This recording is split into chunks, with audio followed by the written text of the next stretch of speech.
Baik murid-murid, kita akan menggunakan buku modul aktiviti mesra digital muka surat 21. Okey, perhatikan arahan pada muka surat 21. Huraikan maklumat tersirat berdasarkan bahan. Okey, tersirat maksudnya maklumat tu tak ada dalam bahan tapi awak yang perlu fikir sendiri. Jadi ingat ya, tersirat perlu fikir sendiri.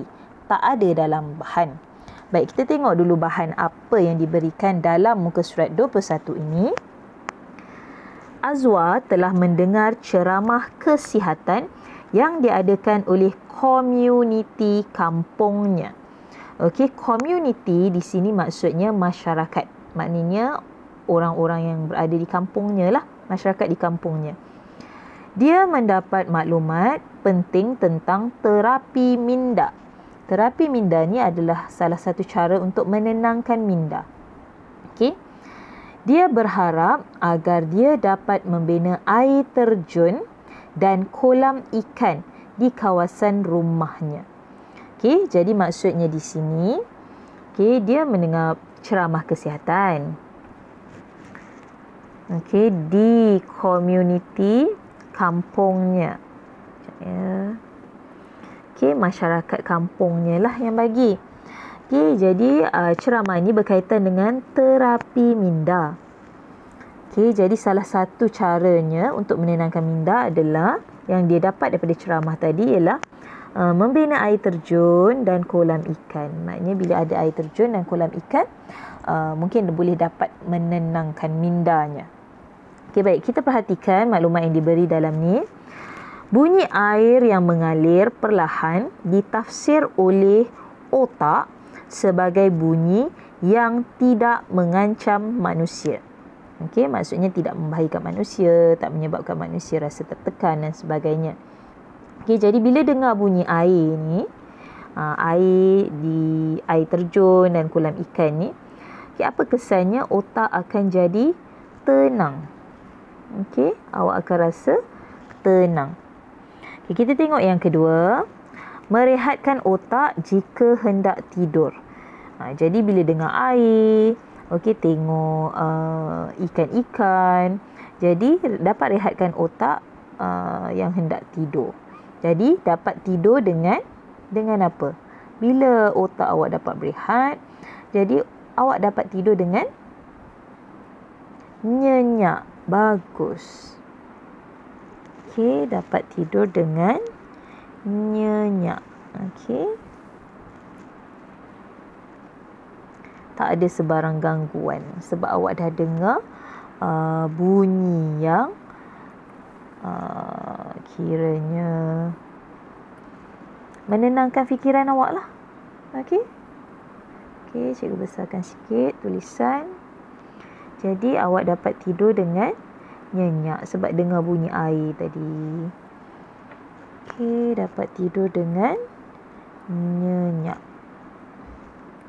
Okey. Yang seterusnya. Okey, yang ketiga. Okey, bila ada air terjun dan kolam ikan dapat menyejukkan kawasan tu. Jadi kawasan rumah awak rasa sejuk saja. Jadi suasana menjadi apa? Okey, menjadi sejuk. Okey, betul, sejuk dan nyaman. Bagus. Sejuk dan nyaman. Sejuk dan nyaman. Tak ada pun rasa panas ke kan? Sebab ada bunyi air, ada air. Jadi rasa sejuk dan nyaman. Okey, seterusnya. Melihat gerak-geri ikan berenang perlahan-lahan. Okey.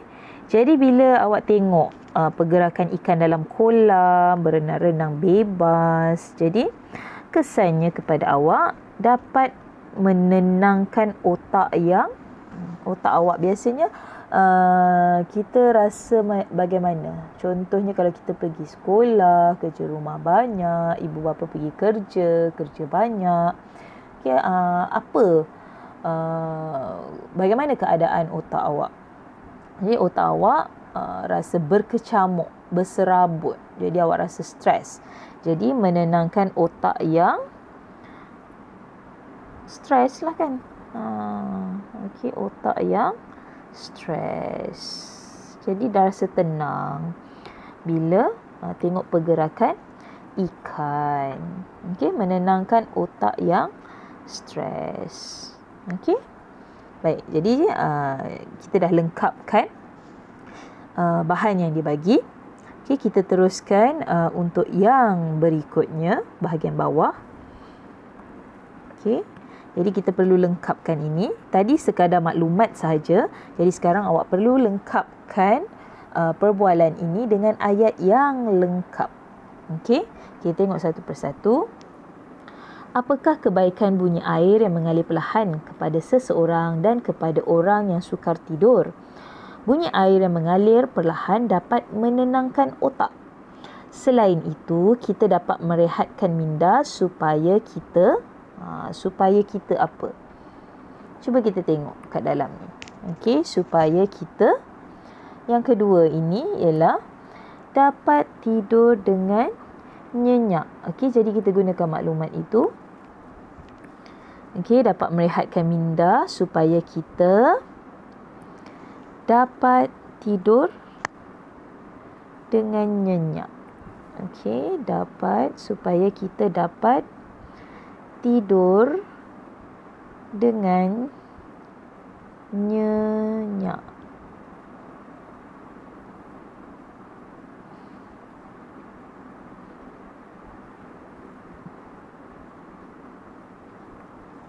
Okey. Jadi bila dengar bunyi air, kita dapat tidur, dapat rehatkan minda kita dan kita dapat tidur dengan nyenyak. Okey. Berikutnya, apakah kesannya kepada diri kita apabila kawasan persekitaran menjadi nyaman dan kita melihat gerak-geri ikan berenang? Kesannya kepada kita apabila kawasan persekitaran kita menjadi nyaman dan kita melihat gerak-geri ikan berenang ialah kita dapat apa? Okey, bila suasana tu nyaman, sejuk. Okey, apa yang kita dapat? Yang inilah. Kita dapat menenangkan otak kita yang stres ataupun menenangkan fikiran kita yang stres. Okey, jadi kita tambah dah dekat sini. Kita dapat menenangkan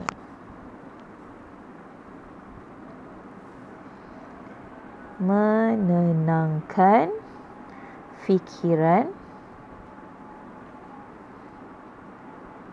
Kita dapat menenangkan fikiran kita